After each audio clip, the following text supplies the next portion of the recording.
Buongiorno e benvenuti a questa edizione di Focus TG. Trascorreremo assieme un'ora con vari collegamenti da tutte le nostre redazioni del Veneto, con tutte le novità e tutte le notizie di ciò che sta accadendo oggi in regione. La cronaca ci porta immediatamente in provincia di Vicenza, a Montecchio Maggiore. La cittadina è ancora scossa per l'accoltellamento che si è verificato nel tardo pomeriggio di ieri. Ad essere accoltellato un barista di 42 anni. L'aggressore, il presunto aggressore, è già stato fermato, adesso si cerca l'arma con cui è stata effettuata l'aggressione. Noi ci colleghiamo subito con Daniele Garbin. Mi dicono che si sta preparando, per cui noi intanto vi facciamo sentire quelle che sono state le prime voci dei testimoni che abbiamo raccolto poco dopo che era accaduto l'accoltellamento, a cominciare dalla sorella della vittima. Sentiamo.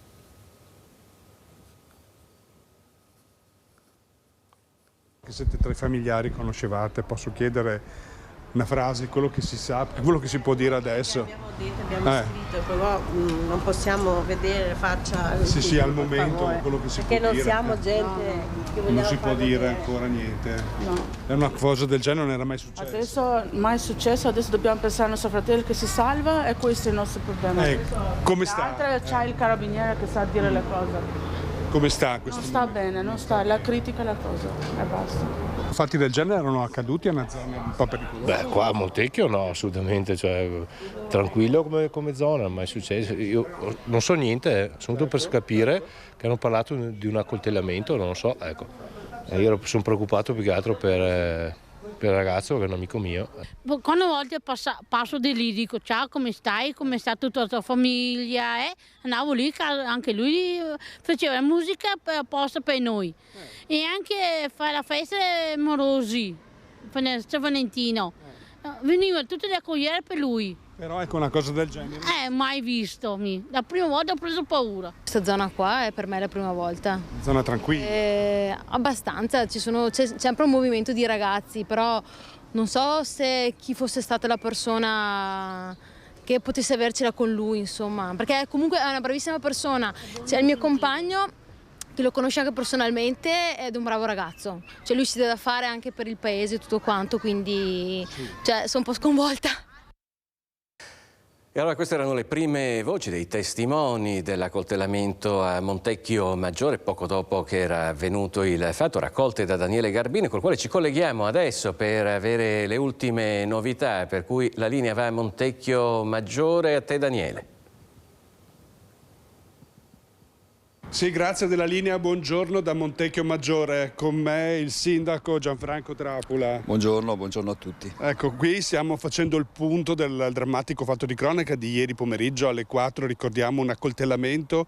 Zlatan in placa, il titolare del bar alle mie spalle di 42 anni, è stato accoltellato. In questo momento è ricoverato ancora al reparto di terapia intensiva dell'ospedale San Bortolo, è grave, ma non sarebbe in pericolo di vita, già questo è un buon notizia. Sindaco. Io direi di sì, perché siamo stati veramente molto scossi ieri quando abbiamo saputo dell'accoltellamento, un fatto gravissimo che è insolito nelle nostre città, quindi siamo stati veramente e siamo ancora tutt'oggi molto preoccupati, soprattutto per capire le motivazioni.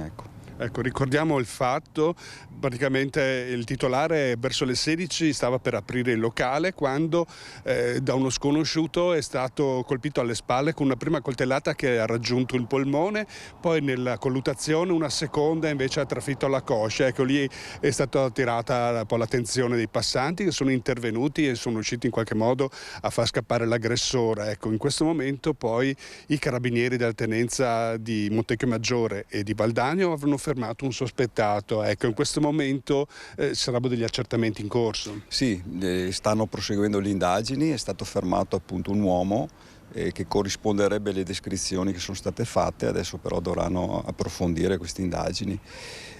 Sì, dicevo, è una cosa eccezionale per Montecchio Maggiore, perché fra l'altro questa zona non è non ha particolari problemi. È una zona molto frequentata perché siamo vicini a Piazza Carli, quindi centro un po' dell'area commerciale, dei negozi, ma non solo di bar eccetera eccetera, quindi è particolarmente controllata sia dalle forze dell'ordine locali, quindi polizia locale, ma anche dai carabinieri, e non c'è mai giunta nessun tipo di segnalazione preoccupante, insomma, anzi, quindi è stata veramente un fulmine a ciel sereno sapere di questo fatto. Ecco, noi ieri abbiamo visto i carabinieri che ancora cercavano proprio in questi cespugli qui intorno l'arma che sarebbe stata utilizzata, un coltello da cucina, ma sono solo supposizioni, anche perché la descrizione che è stata fatta dai vicini e che è intervenuto è abbastanza vaga. Infatti in questo momento questo sospettato che per essere interrogato, ma sono bocche cucite ancora dagli inquirenti. Un fatto grave anche sulle cause dell'aggressione, forse un motivo passionale, ecco, ma è tanto trapelato, niente di più per il momento. Sì, e questo è quello che è uscito un po' così, non ufficialmente, ma sembrerebbe fosse una questione passionale, quindi una questione personale. Vediamo, insomma, forse questa sarebbe l'ipotesi anche più credibile, perché ripeto, quello che succede in questo locale non c'è niente di preoccupante, è frequentato da famiglie, da brave persone, non abbiamo mai avuto sentore di niente, quindi molto probabilmente è un fatto personale, io direi.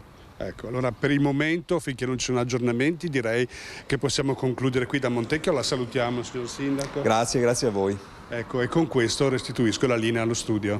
Grazie a Daniele Garbini, al suo ospite, il sindaco di Montecchio Maggiore, Gianfranco Trapula. Noi parliamo di un altro fatto di cronaca molto grave che è avvenuto in provincia di Vicenza, perché rimangono ancora tanti interrogativi aperti sulla sparatoria di Faravicentino. Intanto filtrano delle ipotesi su dove vivesse il giovane marocchino che ha perso la vita nella sparatoria e forse era ospite di una famiglia a Villa Raspa di Colceresa. Vediamo il servizio.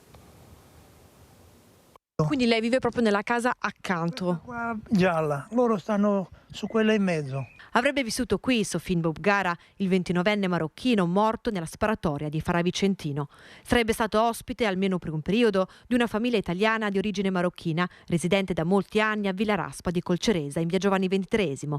Una finestra spalancata e dentro solo buio. Una casa, come racconta il vicino, frequentata spesso da diverse persone. Di solito ce n'erano due e il ragazzo. Ogni tanto veniva qualcuno, però non so se stava dentro o se poi se ne andava via, perché andavano via a lavorare tutte le mattine alle 7, li sentivo con la macchinetta e tornavano alle 5 di sera. Nessuna segnalazione di residenza e nessun domicilio nel comune di Colceresa. Sofin, secondo le ipotesi, sarebbe stato un cosiddetto cittadino fantasma. Fosse ospite saltuario di una famiglia nel nostro comune, però insomma so che stanno facendo le loro verifiche le forze dell'ordine. Comunque in ogni caso, anche se fosse stato ospitato da questa famiglia, è una persona che a noi non ci sono mai state segnalazioni particolari di situazioni e soprattutto la famiglia in questione è una famiglia normalissima che anzi non ha mai arrecato problemi, almeno a conoscenza nostra, né al vicinato né al resto della cittadinanza, insomma.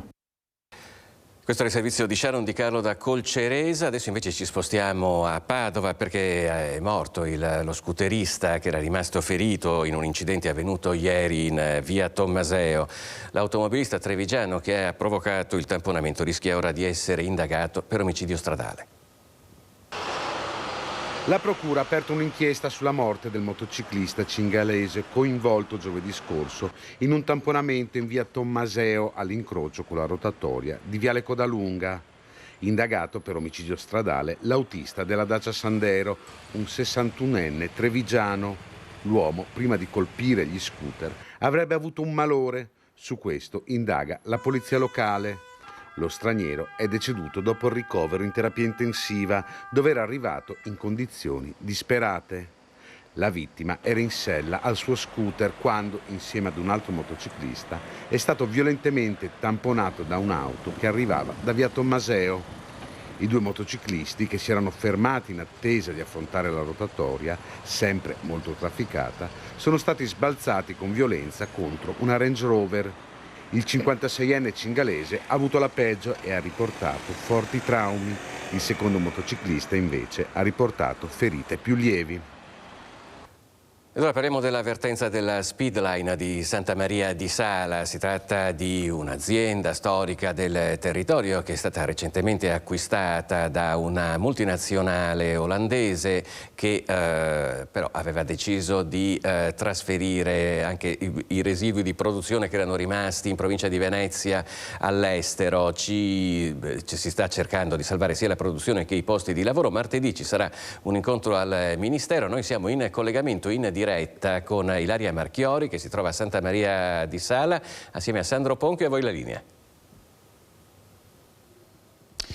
Sì, buongiorno Filippo, buongiorno ai nostri telespettatori. Ci troviamo proprio qui nella sede della CISL. Insieme a me c'è Matteo Masiero, il segretario provinciale della Film CISL, che sta seguendo passo passo l'avvertenza della Speedline di cui hai sintetizzato qual è stata la vicenda e che cosa è accaduto negli ultimi tempi. È fondamentale l'incontro che ci sarà proprio martedì al Ministero. Che cosa accadrà? Perché è stato richiesto?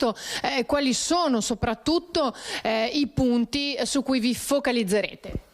Allora, sostanzialmente l'incontro che ci sarà martedì sarà un incontro che avverrà dopo il 1° maggio, un 1° maggio di attesa per i lavoratori, un incontro al Ministero che noi auspicavamo ci fosse anche prima di così. Sarà un incontro nel quale finalmente con Ronal proveremo a mettere sul tavolo e a capire quali siano le proposte dei possibili investitori che hanno fatto le manifestazioni di interesse vincolanti in queste ultime settimane, in questo ultimo mese. Cos'è che vogliamo noi? Noi vogliamo estremamente trasparenza, cioè desideriamo che Ronal metta sul tavolo tutto quello che è avvenuto, tutti i numeri, e che ci sia estrema chiarezza. Per questo abbiamo chiesto alle istituzioni di intervenire. Le istituzioni, dal Ministero all'unità di crisi della Regione Veneto, la città metropolitana, hanno sostenuto l'avvertenza dall'inizio, lo stanno continuando a fare. Chiediamo a loro che, come dire, ci aiutino in questo processo. Noi non abbiamo, come dire, aspettative su chi deve essere o sui nomi di chi deve essere l'acquirente. A noi interessa che ci sia solidità del piano industriale, che ci sia il massimo numero occupazionale dei lavoratori e che si lavori in 2 direzioni. 1, l'aumento del perimetro produttivo, che sia il più ampio possibile. 2, che ci sia solidità del piano industriale. 3, che il numero dell'occupazione sia al massimo possibile. Se riusciamo in questo intento e se riusciamo, come dire, a far sì che l'accordo sottoscritto quasi un anno fa, il quale permetteva anche l'ingresso, oltre a Speedline, anche di un'altra impresa che era PPTech, e questo allargherebbe il perimetro produttivo, sarà il massimo risultato possibile. Ci aspettiamo la massima trasparenza da parte di Ronal, cosa che fino ad oggi non è accaduto, perché ricordiamo che quasi un anno e mezzo fa ha dichiarato la chiusura della Speedline. Ecco, infatti, proprio per questo i vostri sentori quali sono? Allora, noi sappiamo che ci sono ad oggi 3 manifestazioni di interesse, non è un mistero, sono 3 manifestazioni vincolanti. Sappiamo che alcune hanno mirato a utilizzare solo l'aspetto produttivo definito nell'accordo, quindi premium brands, l'alta gamma. Per noi questo non è il massimo, perché l'alta gamma non copre tutto il plant, nel senso che non riuscirebbe a dar lavoro a tutti quanti. Per chiarezza, ad oggi Speedline fa, fino a un anno fa, circa 1 milione di ruote. I premium brands ne coprono circa 250.000, 300.000. Abbiamo estrema necessità che quel perimetro produttivo di cui parlavo prima si ampliasse. Abbiamo lavorato come organizzazioni sindacali con anche dei partner consulenti nominati da noi per generare un piano produttivo alternativo. L'abbiamo proposto a Ronal, l'abbiamo proposto a Speedline, sembra funzionare, sembra aver trovato una quadra, e su quelle basi lì sembra si possa costruire quello che potrebbe essere il nuovo futuro di Speedline. Auspichiamo che questo sia il traguardo. Io voglio essere ottimista, ma con tutto quello che è accaduto i lavoratori sono molto sospettosi, i delegati sono molto sospettosi, non sappiamo come potrà andare a finire. Dovremmo essere alle battute finali, voglio essere ottimista, auspico che ci sia comunque un acquirente serio, un compratore serio con un piano industriale definito. E questo è quello che si augurano tutti, soprattutto i lavoratori e di conseguenza le loro famiglie. Io ringrazio Matteo Masiero e qui da Mestre restituisco la linea allo studio. Grazie Ilaria Marchioni. Naturalmente seguiremo tutto l'evolversi di questa vertenza alla Speedline di Santa Maria di Sala. Noi torniamo a parlare di cronache, torniamo anche a Padova, dove c'è stato un controllo stradale a un automobilista che è finito male. Prima finge di aver dimenticato la patente a casa, poi cerca di corrompere gli agenti della polizia che lo avevano fermato per un controllo. Guai per uno straniero residente a Padova che nei giorni scorsi era stato fermato da una pattuglia della polizia di Rovigo per accertamenti. L'uomo, sprovvisto dei documenti di guida, ha abbozzato delle scuse pur di non vedersi contestata una multa. Vista la poca presa sugli agenti, ha cercato di convincerli offrendo loro 2 banconote da 50 euro, aggiungendo anche «prendetevi un caffè». Gli agenti hanno chiaramente rifiutato e l'uomo ha lanciato i soldi sul cruscotto della volante. È stato quindi arrestato per istigazione alla corruzione e posto agli arresti domiciliari. È un fine settimana con tempo incerto, però non basta a rimediare ai mesi in cui è mancata la pioggia, per cui la nostra regione si trova a fare i conti comunque con un allarme siccità che rimane alto. 6 sindaci della Marca Trevigiana hanno firmato un'ordinanza congiunta contro la siccità. Vediamo di cosa si tratta. Quella che fino a qualche tempo fa veniva chiamata emergenza ormai è un dato di fatto. Il perdurare della siccità preoccupa cittadini e sindaci. Nemmeno le piogge dei giorni scorsi bastano a rimediare alla mancanza di precipitazioni che hanno caratterizzato la stagione invernale in pianura come in montagna. E se a livello nazionale è stata istituita una cabina di regia per la crisi idrica, a livello regionale il Veneto ha emanato uno specifico provvedimento. Ora anche i comuni corrono ai ripari. I primi cittadini di Breda di Piave, Carbonera, Maserada, Ponzano, Silea e Villorba hanno sottoscritto in accordo un'ordinanza congiunta contro gli sprechi. Nasce anche, dobbiamo riconoscerlo, dal Alto Trevigiano Servizi e Piave Servizi che insieme hanno predisposto un documento che hanno girato a noi, poi noi 3 sindaci ci siamo parlati perché ci sembrava giusto condividere un documento unico. Ci si appella al senso di responsabilità dei cittadini affinché usino correttamente l'acqua dell'acquedotto esclusivamente per usi alimentari o igienici, vietandone altri impieghi. Quindi il lavaggio delle auto, quindi il lavaggio di piazzali. Certo, non è vietata l'irrigazione di orti o di piccole piantumazioni. Magari l'irrigazione del giardino, portiamo pazienza, le piscine, perché è un altro tema importante. Anche lì abbiamo dato la possibilità alle classiche piscine per i bambini, però chiaro, uno ha una piscina acquistata che ha una certa portata piuttosto che una piscina permanente, ecco lì no, in questa situazione insomma no. Anche sulle fontane voglio fare un passaggio perché molti mi hanno chiamato, abbiamo scelto appositamente di non chiudere, di non chiedere la chiusura, ma di cercare di attuare quei sistemi che ci sono di regolazione in modo da adeguarci a una portata che sia di 0,1 litri al secondo. Chi non osserverà i contenuti dell'ordinanza rischia una sanzione fino a 500 euro. Il provvedimento adottato dai 6 sindaci tende a essere propedeutico ad altre disposizioni comuni in occasione di particolari situazioni. Partiamo da qua per poi cominciare a condividere altri punti fermi. Diciamo che ci siamo trovati tutti quanti nel periodo invernale con il problema delle PM10, quindi delle polveri sottili, che hanno messo in discussione e anche fatto bloccare diciamo in alcune altre realtà i cosiddetti panevin, ok? Da lì noi vorremmo partire per trovarci già da ottobre a condividere delle regole comuni. E da Breda di Piave ci spostiamo a Bassano del Grappa per parlare di San Lazzaro e di un progetto che ha fatto molto discutere, che noi stiamo seguendo molto da vicino. Nelle ultime ore ci sono state parecchie novità. Io vedo già in collegamento Alex Giuliano, corredo con dei residenti di San Lazzaro. A te la linea, Alex. Buongiorno Filippo, buongiorno allo studio e chiaramente ai nostri telespettatori. Dici bene, è una questione che noi di Rete Veneta abbiamo seguito da vicino fin dal primo momento, il caso San Lazzaro, ovvero la battaglia che residenti, che associazioni, cittadini hanno portato avanti per difendere uno degli ultimi polmoni verdi di Bassano, difendere questi campi, difendere queste terre da un progetto di cementificazione, di industrializzazione dell'area con capannoni, aziende che avrebbero voluto proprio installare qui.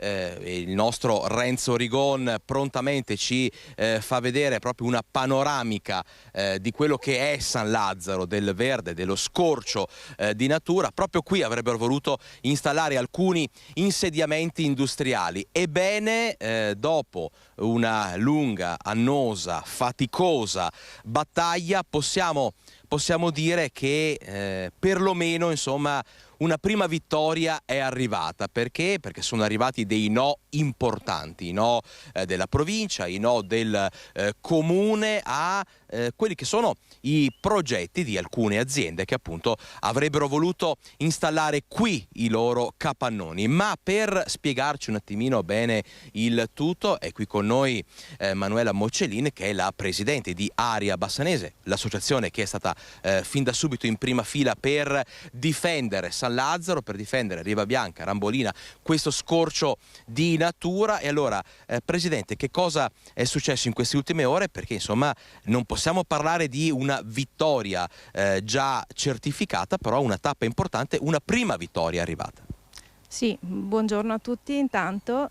Sì, in questi 2 giorni ci sono state le seconde sedute della conferenza dei servizi per 2 delle 3 richieste di edificazione di nuovi capannoni, insediamenti produttivi, industriali e logistici in questa che è un'area agricola e verde. In questi 2 giorni ci sono state appunto 2 riunioni delle prime 2 imprese e ambedue hanno registrato un no dagli enti territoriali, la provincia in primis, che ha statuito la non aderenza al piano di assetto del territorio, al PAT, e quindi anche al piano provinciale di coordinamento, perché questa è un'area agricola, è previsto che sia una parte del corridoio ecologico direttrice della naturalità che collega il fiume Brenta al Parco delle Rogge, ed è previsto che per il lungo periodo venga valorizzata dal punto di vista ecosistemico e ambientale con interventi che possano incrementare questo valore. E noi riteniamo che invece un insediamento industriale, per quanto compatibile esso possa essere, non può valorizzare un'area di questo grande valore ambientale e agricolo come questa. Ecco Filippo, quindi diciamo che una prima vittoria è arrivata, l'iter non è ancora concluso, ma perlomeno adesso la speranza è ancora più concreta. Noi però in chiusura vogliamo anche sentire le voci, vedete quanti sono i residenti alle mie spalle, le voci di chi vive qui, perché abbiamo detto insomma non si può ancora dire che San Lazzaro è salva completamente, però intanto questa prima battaglia è stata vinta.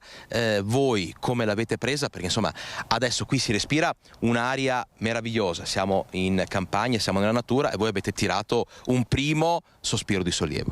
Certamente, buongiorno a tutti e grazie. Sì, abbiamo vinto una battaglia, non abbiamo vinto la guerra, però diciamo che è stato veramente un sospiro di sollievo per tutti. Sicuramente è stato un sospiro di sollievo per la terra. Non tanto per noi, perché magari noi ci abbiamo messo l'impegno per questa cosa qua, però ringrazia la terra, è la terra che ringrazia. Abbiamo visto anche in questi giorni che tutta la terra è stata arata e seminata, che è stato motivo anche di orgoglio anche per noi, per questa cosa qua, insomma, ecco. San Lazzaro dunque è viva, la natura a San Lazzaro strappa un sorriso e ci regala forse oggi proprio meteo permettendo, perché insomma si sa che nelle prossime ore arriverà la pioggia, ma ci regala proprio l'ultimo scorcio di sole prima della pioggia prevista per il weekend, che è un modo vogliamo dire quasi simbolico per accogliere quello che è stato detto fatto questa prima vittoria. In chiusura ancora con la Presidente Manuela Mocellini, perché sono doverosi un po' anche dei ringraziamenti.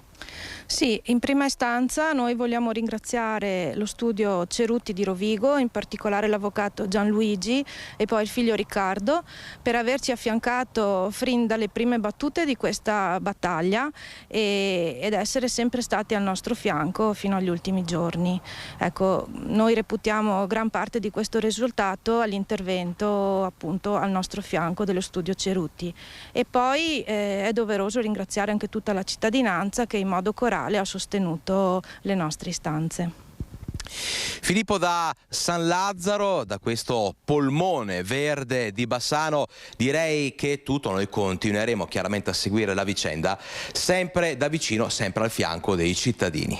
Grazie ad Alex Giuliano e Renzo Rigon e anche a tutti i residenti di San Lazzaro. Come detto, continueremo a occuparcene nei nostri telegiornali. Noi ci fermiamo per un istante e ci vediamo tra poco.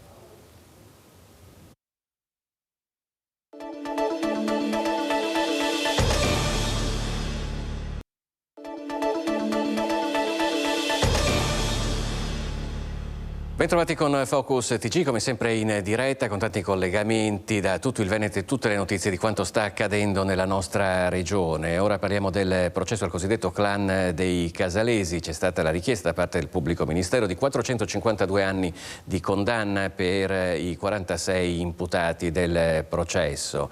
Anche a Venezia è attiva Libera contro le mafie, un'associazione che si batte per sensibilizzare sul problema delle infiltrazioni anche nella nostra regione. Noi li abbiamo ascoltati. 30 anni di reclusione per Luciano Donadio, ritenuto il boss dell'organizzazione criminale che avrebbe agito in Veneto orientale per circa 20 anni, e per Raffaele Buonanno e Antonio Pacifico, accusati di rivestire posizioni di vertice nell'associazione. Sono le richieste di condanna più consistenti tra i 452 anni di carcere che i PM del processo al cosiddetto clan dei Casalesi hanno complessivamente chiesto nei confronti di 46 imputati.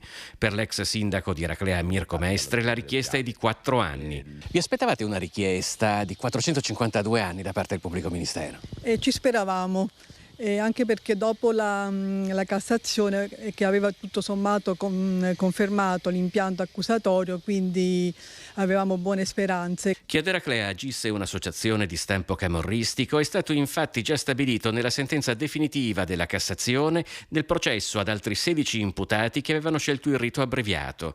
Secondo gli attivisti veneziani e veneti di Libera contro le mafie, sodalizio che raccoglie 300 tra gruppi e associazioni di tutta Italia, al di là di come finirà questo processo, c'è finalmente una presa di coscienza nella nostra regione. Noi da sempre diciamo che le mafie sono qua anche in Veneto, perché appunto ci sono anche altri processi, Padova, Verona, e abbiamo sempre cercato di sensibilizzare sia l'opinione pubblica, facendo appunto degli incontri pubblici con magistrati o anche giornalisti, sia andando nelle scuole per sensibilizzare i ragazzi. Seppur lentamente, si sta finalmente iniziando a diffondere la consapevolezza che anche in Veneto agiscono mafia, camorra e 'ndrangheta.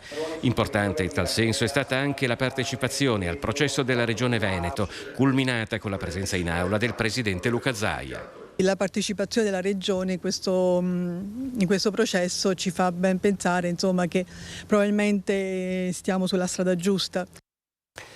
Ed ora parliamo delle manifestazioni del 1° maggio. La festa dei lavoratori, CGIL, CISL e UIL hanno presentato il programma della manifestazione che è stata organizzata davanti al Cafoncello. Siamo naturalmente a Treviso.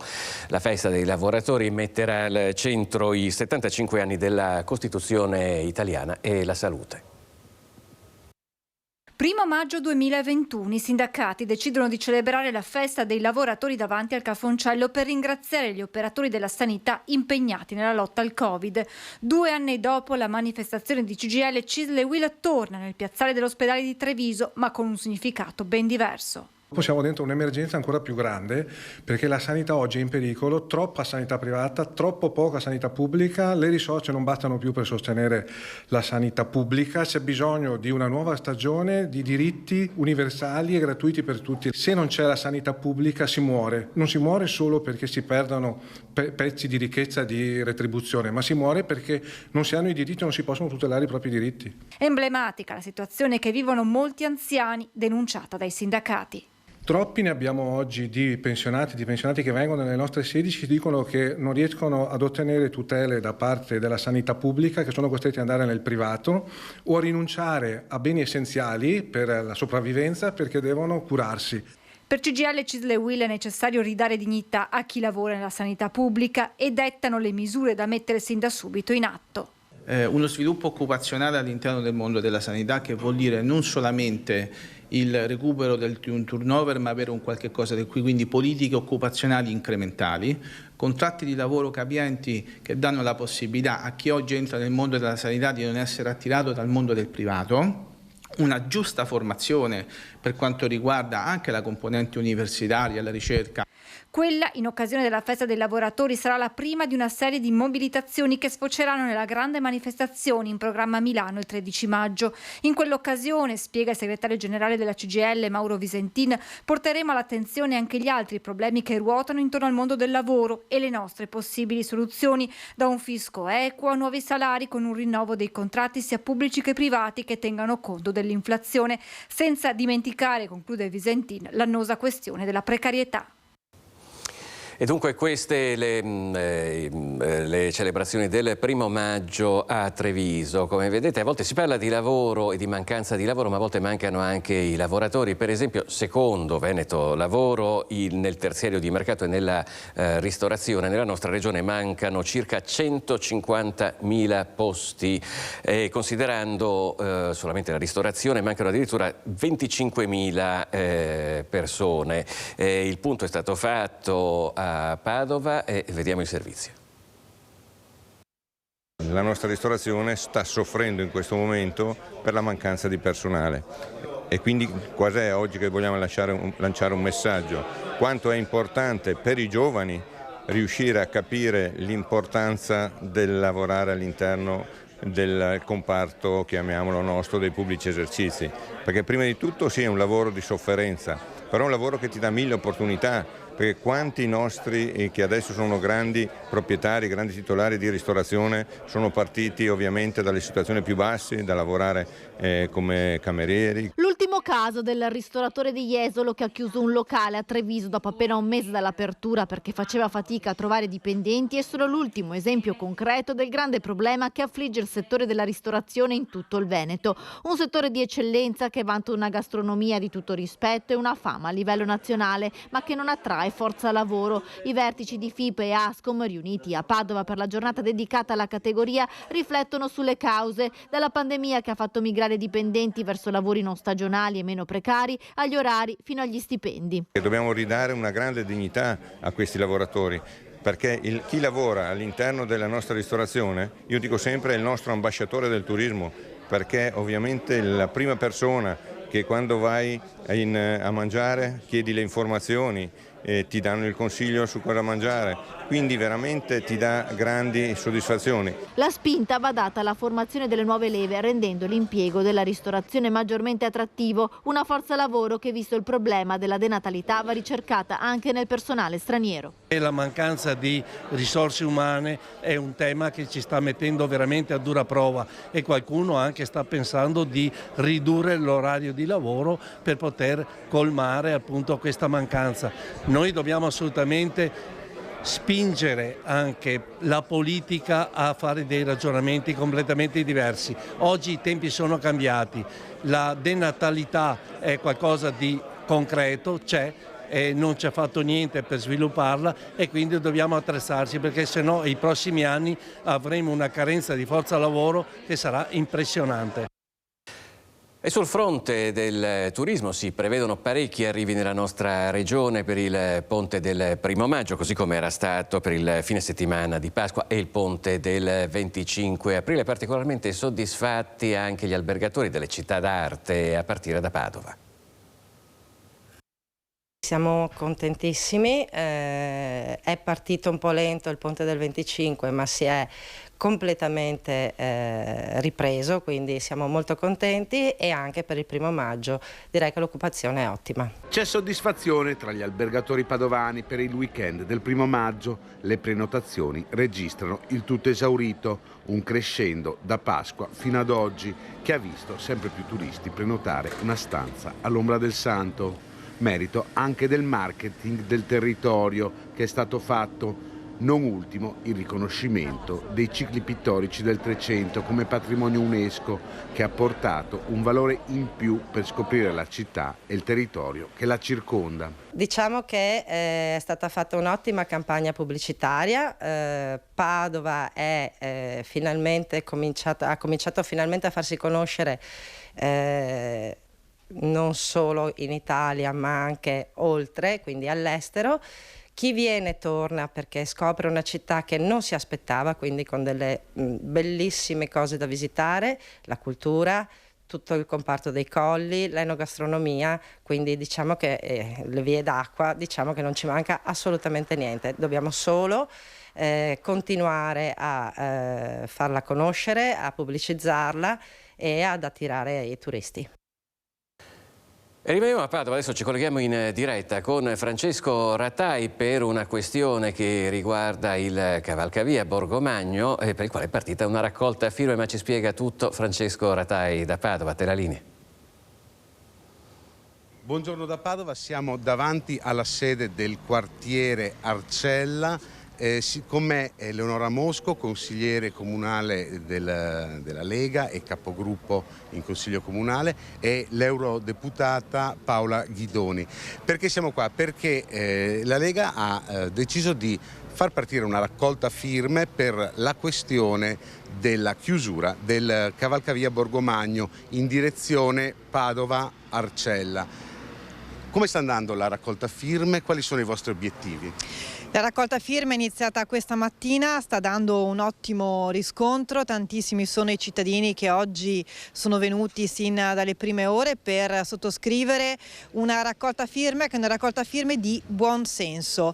In tantissimi riteniamo che la chiusura del cavalcavia Borgomagno sia una scelta assolutamente insensata, priva di fondamento e che vada contro le esigenze dei padovani, non solo degli arcellani, ma non è tollerabile che un cavalcavia venga chiuso senza nessun tipo di spiegazione, con una scelta calata dall'alto, e che invece i cittadini vogliono assolutamente ripristinare. Noi ancora una volta saremo al loro accanto, insieme alla raccolta firme che stanno facendo i bravissimi commercianti, ci uniamo anche noi, insieme anche al lavoro delle associazioni di categoria, una voce unica per chiedere con grande fermezza la riapertura del cavalcavia Borgomagno. La giunta di Palazzo Moroni dice il cavalcavia è chiuso perché è a rischio crollo.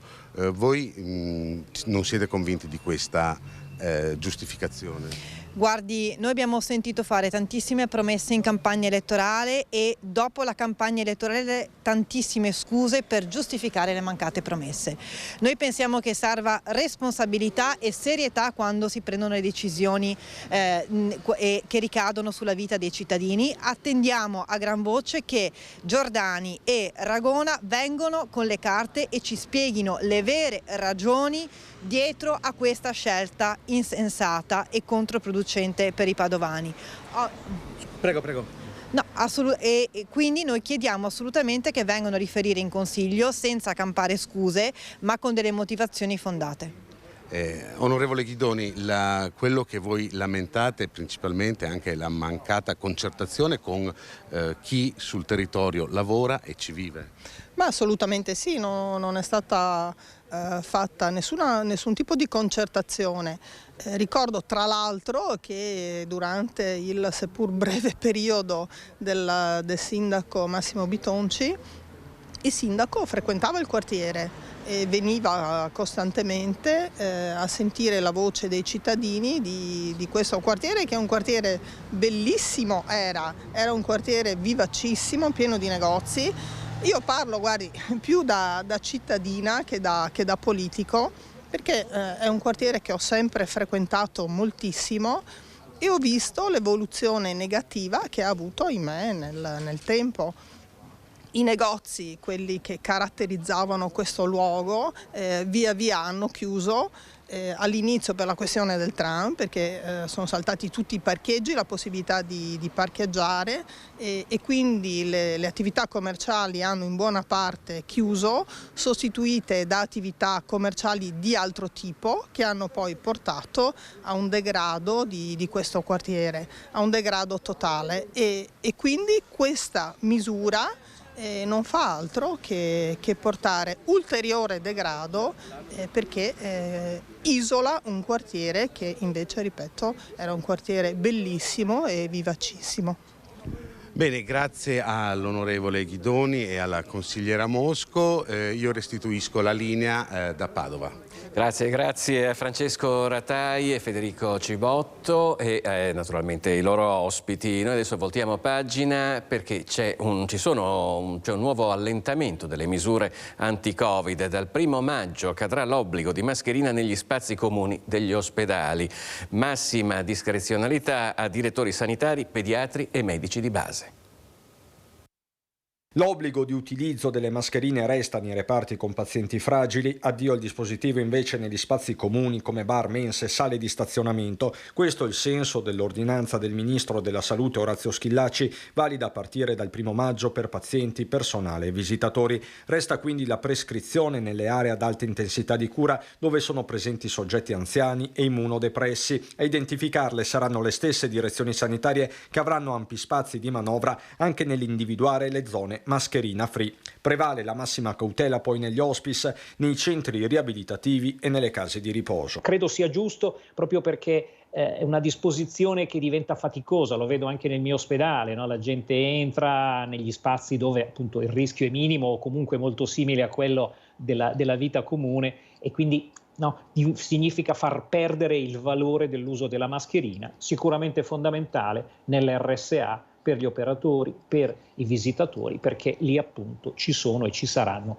i nostri nonni, un po' a volte purtroppo acciaccati. Piena discrezionalità avranno i medici di base e i pediatri nei loro studi e sale d'attesa. Quanto ai tamponi per l'accesso al pronto soccorso, anche qui la decisione spetta agli ospedali, quindi direzioni sanitarie e autorità regionali. Esentati dall'obbligo di mascherina bimbi sotto i 6 anni e persone con disabilità e difficoltà comunicative. Se l'ordinanza ministeriale faccia chiarezza o meno lo diranno le prossime ore. Intanto il Presidente della Regione fissa un principio generale. E bisognerà comunque fare ancora attenzione, nel senso che è fondamentale capire che comunque le infezioni, finito il Covid, sono sempre uno degli elementi che ci preoccupa di più, anche perché la sfida in sanità saranno le infezioni ospedaliere e l'antibiotico resistenza, quindi queste saranno le 2 grandi sfide per il futuro. Queste dunque le ultime novità sul fronte anti-Covid. Noi ci fermiamo per un istante, a tra poco.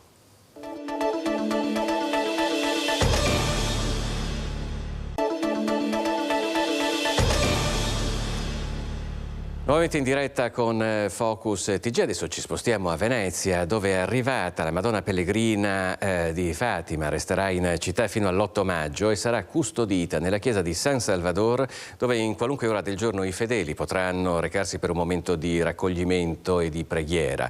La statua è arrivata alle 18:30 di ieri all'aeroporto Marco Polo di Tessera, poi a bordo di una ballotina la Madonna è stata scortata dalle società remiere della città fino al Mollo di San Marco, da dove è partita la processione fino alla chiesa. Qui il patriarca Francesco Moraglia ha celebrato la Santa Messa. Stiamo vedendo proprio alcune fasi del viaggio. Manca poco all'arrivo della Madonna Pellegrina, già le remiere si sono preparate vicino al Rio di Canareggio. Sono quasi una 40 remiere che accompagneranno la Madonna Pellegrina di Fatima. Saranno 10 giorni intensi, 10 giorni che indubbiamente moltissime persone arriveranno nella nostra chiesa per pregare. Il messaggio di Fatima è conversione e santificazione. Pertanto questi saranno i 2 capisaldi del nostro pellegrinaggio.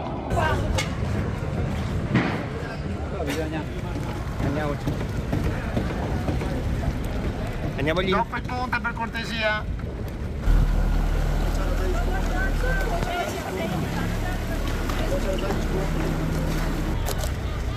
Stanno arrivando tutti. Deve tutti sul lato, sa.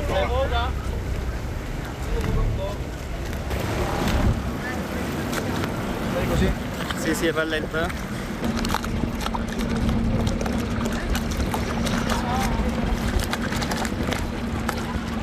Ogni giorno ci sarà la preghiera del Rosario, il tempo delle confessioni, la Santa Messa, il tempo dell'adorazione eucaristica. Venire per ascoltare il messaggio della Madonna che ha rivolto nel 1917, dalla prima apparizione il 13 maggio all'ultima apparizione il 13 ottobre, ai 3 pastorelli di Fatima. E noi vivremo questa esperienza di grazia.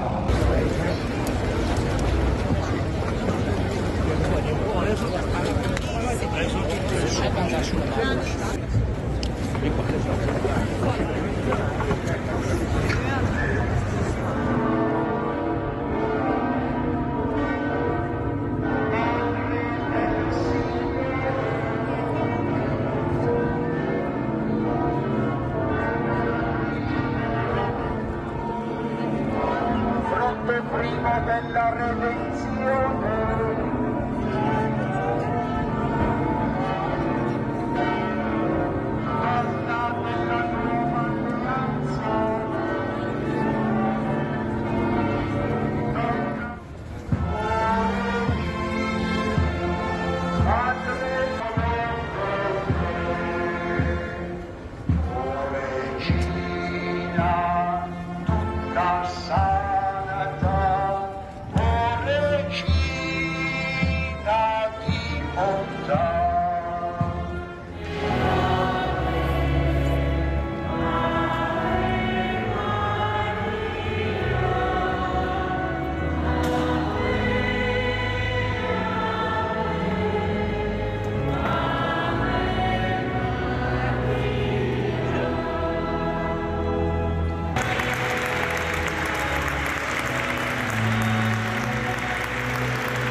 Questo dunque è quanto accaduto ieri pomeriggio a Venezia all'arrivo della statua della Madonna Pellegrina di Fatima. C'è però anche un'altra questione che sta facendo discutere a Venezia ed è l'aumento del tariffario delle gondole deciso dal Comune, una decisione che divide anche i gondolieri. C'è chi è favorevole ma anche chi ha manifestato delle perplessità. Ma cosa ne pensano i gondolieri dell'aumento di 10 euro che la Giunta Comunale ha decretato per chi vuol fare a Venezia un giro in gondola?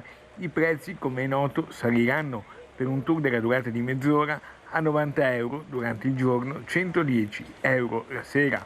Nemmeno tra i gondolieri evidentemente c'è una posizione unanime, ma come spiega Roberto Righetti Golia, portavoce dei gondolieri dello Stazio della Ferrovia, i prezzi erano fermi da molti anni, forse addirittura dall'introduzione dell'euro. E comunque la categoria vuole ribadire che la decisione non è stata dei gondolieri. In 26 anni di attività credo che sia la prima volta o la seconda al massimo che il prezzo della gondola cresce, perché 80 euro era fermo, se non sbaglio addirittura dall'introduzione dell'euro, quindi a quasi 20 anni fa. Era una cosa che bene o male ci aspettavamo, anche perché il turismo a Venezia, oltre a crescere, ha anche mandato su tantissimo il prezzo di tutti gli hotel di Venezia, che sono sempre più cari. Secondo i Pope, il prezzo di un giro in gondola è comunque in linea, se non addirittura più basso, rispetto alle attrazioni delle più importanti capitali europee. Facendo un giro per l'Europa, che uno vada a Londra, che uno vada a Vienna o che vada a Parigi, qualsiasi escursione, qualsiasi attrazione è sempre carissima. Mi pare che la ruota panoramica di Londra vogliono 50 euro a testa, viceversa con un giro in gondola 80 euro anche diviso 5 persone, sono poco più di 15 euro a testa, quindi è più che concorrenziale come prezzo. All'attacco per questa scelta della giunta comunale è partito invece il consigliere comunale della lista civica Terra e Acqua, Marco Gasparinetti. Che lo stesso assessore che ha approvato l'aumento delle tariffe per i gondolieri è quello che da 3 anni promette il bando per i posti auto al garage comunale, e tutti aspettano quel bando, sono circa 2000 persone in attesa. Non ha trovato il tempo per far pubblicare il bando al garage comunale, ma ha trovato il tempo per premiare una categoria particolarmente vicina alla giunta in carica, accordando un aumento che poi, se ci fate caso, sono 110 euro a partire dalle 19, perché a Venezia la notte è lunga, la tariffa notturna scatta già alle 19. Allora voltiamo pagina e parliamo delle Olimpiadi di Cortina Milano 2026, perché il presidente del CONI Malagò era a Padova e ha fatto il punto anche sul percorso verso i Giochi Olimpici che ospiteremo. Siamo, senza scomodare Dante, siamo un pezzo avanti del cammino, però bisogna recuperare, lo stiamo facendo oggettivamente.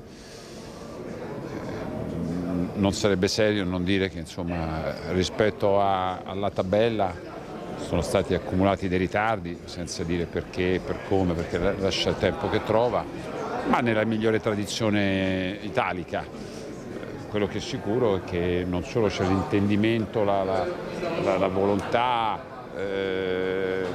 direi anche la garanzia di fare tutto in tempo e per bene, però oggettivamente, insomma, c'è da correre. Se dovessi dire le cose che maggiormente sono di riflessione più che di preoccupazione, sono quelle cose che hanno a che fare col mattone, col cespite, con l'immobile, con l'impianto sportivo, ma questo non perché debba pensare qualcosa di negativo o quantomeno di non positivo, perché noi del comitato della fondazione ci dobbiamo occupare dell'organizzazione dell'evento, e però oggettivamente noi non ci possiamo e non ci dobbiamo occupare, e quindi, diciamo, la partita è nelle mani, nella testa, nei tavoli di altri soggetti.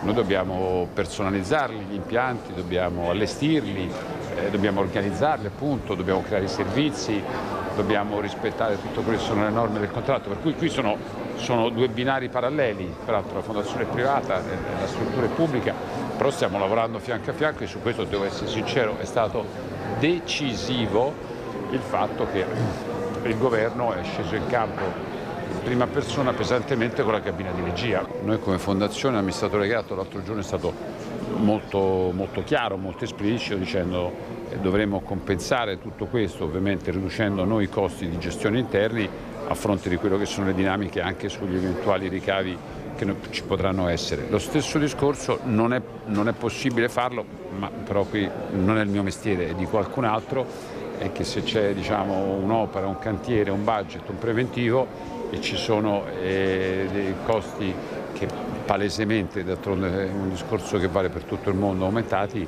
è necessario che qualcheduno sostenga o riveda, diciamo, il supporto all'opera, che peraltro nella stragrande maggioranza dei casi sono pubbliche. E ci tengo a dire, noi abbiamo vinto presentando un dossier il cui master plan delle opere era al 90% già esistente. Questo dunque il presidente del CONI Malagò da Padova sul percorso verso le Olimpiadi di Cortina e Milano. C'è invece un altro evento per il quale è già partito il conto alla rovescia, perché è vicinissimo. Si tratta della Dunata Nazionale degli Alpini, che quest'anno si svolgerà ad Udine dall'11 al 14 maggio. Da mesi le penne nere della Marca, come di tutto il Veneto, si stanno preparando a questo appuntamento. Saranno quasi 10.000 gli alpini che dalla provincia di Treviso partiranno per la 94esima Dunata Nazionale, in programma dall'11 al 14 maggio a Udine, dove sono attese per la sfilata 90.000 penne nere da tutta Italia. Gli 89 gruppi della sezione di Treviso, che da sola come città conta 10.000 iscritti, si stanno già organizzando da mesi. Sarà una grande festa allargata a familiari e amici. C'è chi si muove singolarmente, chi arriva organizzando degli accampamenti per il gruppo o per i raggruppamenti, cioè un insieme di più gruppi. Chiaramente è tutto coordinato dal comitato organizzatore della Dunata. Ci saranno una serie di aree attrezzate con servizi igienici e illuminazione. Ognuna ospiterà al massimo 400 persone in un raggio di 15 km dal centro di Udine. Poi sono previsti degli alloggi collettivi e anche delle aree camper diciamo nel centro urbano. Chiaramente tutto coordinato da chi sta organizzando. Questa è la prima adunata veramente senza alcuna limitazione Covid. Lo scorso anno a Rimini, nonostante alcune limitazioni che sappiamo, la sezione di Treviso ha presenziato con circa 1500 persone alpini. Quest'anno io penso che supereremo quella cifra di gran lunga. Le adunate sono anche l'occasione per farsi conoscere e spingere sul reclutamento per garantire un ricambio generazionale difficile per tutti. Coinvolgere i giovani è una sfida. I giovani comunque partecipano e cerchiamo di renderli partecipi della nostra vita associativa in varie forme, per esempio le attività di volontariato o anche quelle di protezione civile. Quindi questo è un impegno che noi abbiamo e che ci siamo dati per anche garantire quello che noi chiamiamo il futuro associativo. Questi dunque i preparativi degli alpini di Treviso, pronti come tutti gli alpini del Veneto a partecipare alla Dunata nazionale che, ve lo ricordiamo, sarà ospitata dalla città di Udine in Friuli, Venezia Giulia. Era questo l'ultimo servizio di questa edizione di Focus TG. Naturalmente l'appuntamento è per questa sera a partire dalle 18:50 con il telegiornale di Bassano del Grappa e a seguire quello di Vicenza. Arrivederci.